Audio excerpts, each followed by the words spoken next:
The Magic Treehouse, Midnight on the Moon, written by Mary Pope Osborne and illustrated by Sal Murdaka. Prologue. One day in Frog Creek, Pennsylvania, a mysterious treehouse appeared in the woods. 8-year-old Jack and his 7-year-old sister Annie climbed into the treehouse. The treehouse was filled with books, and it was magic. It could go any place that was in a book. All Jack and Annie had to do was to point at a picture and wish to go there.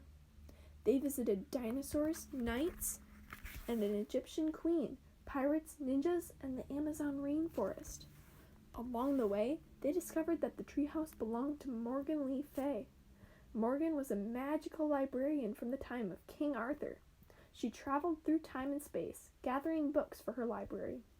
One day, Jack and Annie found a note that said Morgan was under a spell. Jack and Annie set out in the magic treehouse to find 4 special things that would free her. With the help of a mouse named Peanut, Jack and Annie found the first thing in old Japan, the second in the Amazon rainforest, and the third in the Ice Age. Now, Jack, Annie, and Peanut are ready to find the last thing in Midnight on the Moon. Chapter 1. By Moonlight. "Jack," whispered a voice. Jack opened his eyes. He saw a figure in the moonlight. "Wake up! Get dressed!" It was his sister, Annie. Jack turned on his lamp. He rubbed his eyes. Annie was standing beside his bed. She wore jeans and a sweatshirt. "Let's go to the treehouse," she said. "What time is it?" asked Jack. He put on his glasses. "Don't look at your clock," said Annie. Jack looked at his clock. "Oh man," he said, "it's midnight. It's too dark." "No, it isn't. The moon makes it bright enough to see," said Annie. "Wait till morning," said Jack. "No, now," said Annie. "We have to find the 4th thing Em sent. I have a feeling that the full moon might help us."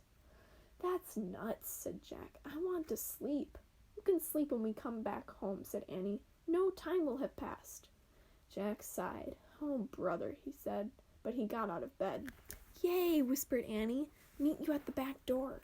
She tiptoed out of Jack's room. Jack yawned. He pulled on his jeans and sneakers and a sweatshirt.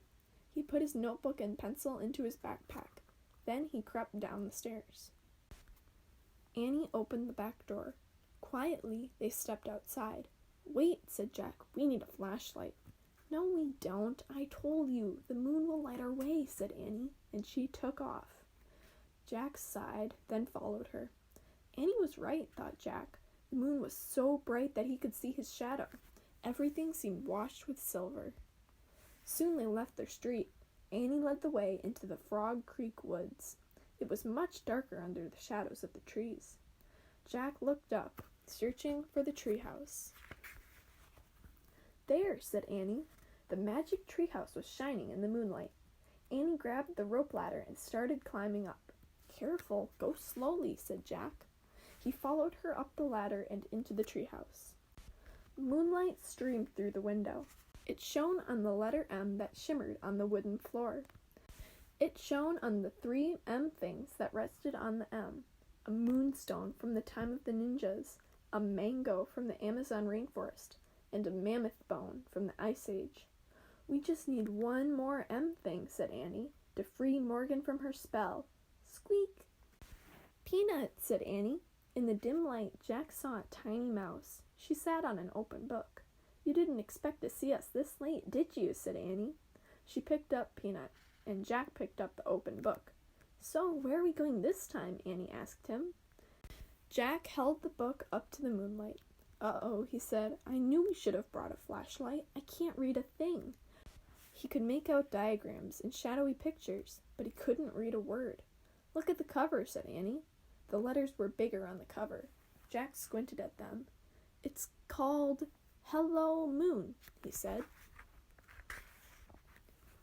Annie gasped. "We're going to the moon?" "Of course not," said Jack. "It's impossible to go to the moon without tons of equipment."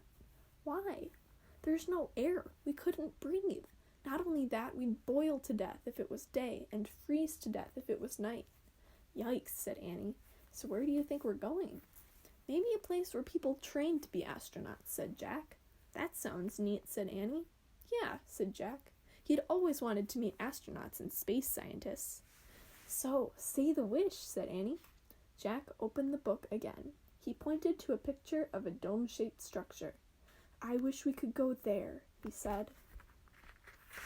The wind started to blow. The treehouse started to spin. It spun faster and faster and faster. Then everything was silent. Absolutely silent. As quiet and still as silence could be.